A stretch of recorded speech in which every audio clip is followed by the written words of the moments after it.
रेखा गुप्ता का एक ऐसा मास्टर प्लान जो बदल सकता है दिल्ली की तस्वीर। क्या है आखिर धारावी मॉडल जिसने मुंबई तक को भी बदल दिया? क्या इस मॉडल के तहत दिल्ली की झुग्गियां अब इतिहास बंद किताबों तक ही रह जाएंगी? दिल्ली के बदलते हालातों के बीच अब एक बड़ा सवाल सबके मन में उठ रहा है। क्या राजधानी की झुग्गी झोपड़ी बस्तियों का भविष्य उजड़ने वाला है या अब उनके दिन बदलने वाले हैं? क्या उन्हें सिर्फ हटाया जाएगा या उन्हें नई जिंदगी दी जाएगी? इसी सवाल का जवाब लेकर सामने आई है मुख्यमंत्री रेखा गुप्ता, जिनकी सोच और योजना अब उन हजारों लोगों की उम्मीद बन गई है जो बरसों से झुग्गियों में रह रहे थे। उन्होंने बहुत साफ शब्दों में कहा कि सरकार का उद्देश्य झुग्गियों को गिराना नहीं है, बल्कि वहां रहने वालों को सुरक्षित, साफ सुथरे और कानूनी रूप से पक्के घर देना है। सरकार उन लोगों को उजाड़ना नहीं चाहती जो वर्षों से झुग्गियों में रहकर अपना जीवन चला रहे हैं, बल्कि अब समय आ गया है कि उन्हें बेहतर जिंदगी दी जाए। दिल्ली में लगभग 675 झुग्गी कॉलोनियां हैं जहां लाखों लोग रहते हैं। इनमें कई ऐसी जगह है जो रेलवे ट्रैक या दूसरी महत्वपूर्ण जमीनों पर बसी हुई है, जो सुरक्षा के लिहाज से बेहद संवेदनशील मानी जाती है। इन्हीं वजहों से सरकार ने तय किया है कि अब इन इलाकों में पुनर्विकास होगा, लेकिन यह काम बिना सोचे समझे या जबरदस्ती नहीं किया जाएगा। दिल्ली सरकार अब मुंबई के धारावी पुनर्विकास मॉडल को समझने और अपनाने की दिशा में आगे बढ़ रही है।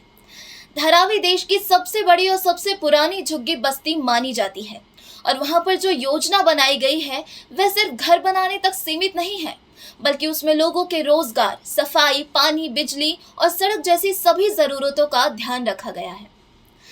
इस मॉडल की खासियत यह है कि इसमें रहने वालों की पहचान और उनकी रोजमर्रा की जिंदगी से जुड़ी जरूरतों को भी महत्व दिया गया है। दिल्ली सरकार इसी सोच को अपनाकर एक बेहतर मॉडल तैयार करना चाहती है। मुख्यमंत्री रेखा गुप्ता ने यह भी साफ किया कि पुनर्विकास की योजना पूरी तरह से योजनाबद्ध होगी। किसी को भी बिना नया मकान दिए उनकी झुग्गी खाली नहीं कराई जाएगी। यानी जो लोग वर्षों से झुग्गियों में रह रहे हैं उन्हें पहले नया और पक्का मकान दिया जाएगा और तभी उनसे पुराना घर खाली करने को कहा जाएगा। इस प्रक्रिया को पूरी तरह से पारदर्शी और इंसानियत के साथ आगे बढ़ाने का वादा किया गया है। वहीं रेलवे ट्रैक के किनारे बनी अवैध झुग्गियों को लेकर उन्होंने सख्त रुख अपनाते हुए कहा कि ऐसी जगहों पर निर्माण न केवल गैर कानूनी है बल्कि बेहद खतरनाक भी है। अगर कोई जानबूझकर ऐसे स्थानों पर मकान बनाता है और किसी दिन कोई हादसा हो जाए तो सरकार इसकी जिम्मेदारी नहीं ले सकती। इसीलिए सभी को नियमों का पालन करना होगा ताकि भविष्य में कोई भी समस्या ना आए।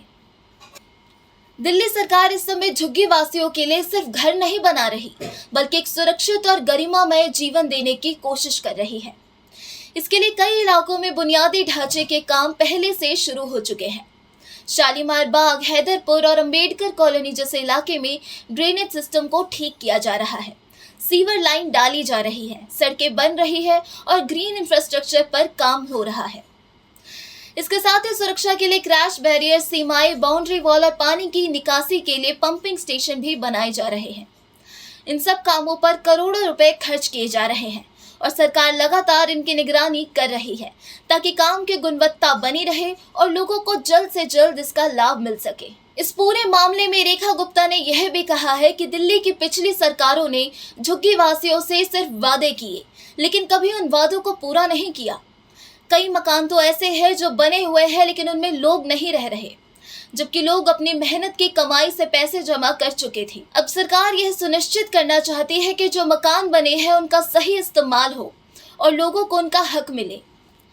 इसके साथ ही मुख्यमंत्री ने भ्रष्टाचार पर भी तीखा हमला किया और कहा कि जो भी व्यक्ति किसी घोटाले में शामिल है वह चाहे कितना भी बड़ा नेता क्यों ना हो, कानून से नहीं बच सकता। भ्रष्टाचार के मामलों में किसी को भी बख्शा नहीं जाएगा। दिल्ली की इस नई पहल में एक संवेदनशील सोच झलकती है, जिसमें न केवल मकान बनाने की योजना है बल्कि इंसानियत और सम्मान से जुड़ी हर बात का ध्यान रखा गया है। धारावी मॉडल को अपनाकर दिल्ली एक ऐसा उदाहरण बन सकती है जहां विकास केवल इमारतों का ना हो, बल्कि उसमें लोगों की पहचान, उनकी रोजमर्रा की जिंदगी और भविष्य की सुरक्षा भी शामिल हो। अगर ये योजना सही दिशा में चली तो आने वाले वक्त में दिल्ली की झुग्गियां केवल एक बीती याद नहीं बनेगी और उनकी जगह एक नया, सुरक्षित और बेहतर जीवन बस जाएगा। इस खबर पर आपकी क्या राय है? हमें कमेंट कर जरूर बताएं। साथ ही चैनल पर अगर नए हैं और ऐसी लेटेस्ट अपडेट्स को जानने में रुचि रखते हैं तो अभी जाकर हमारे चैनल द इंडिया टाइम्स को सब्सक्राइब कर लें। धन्यवाद।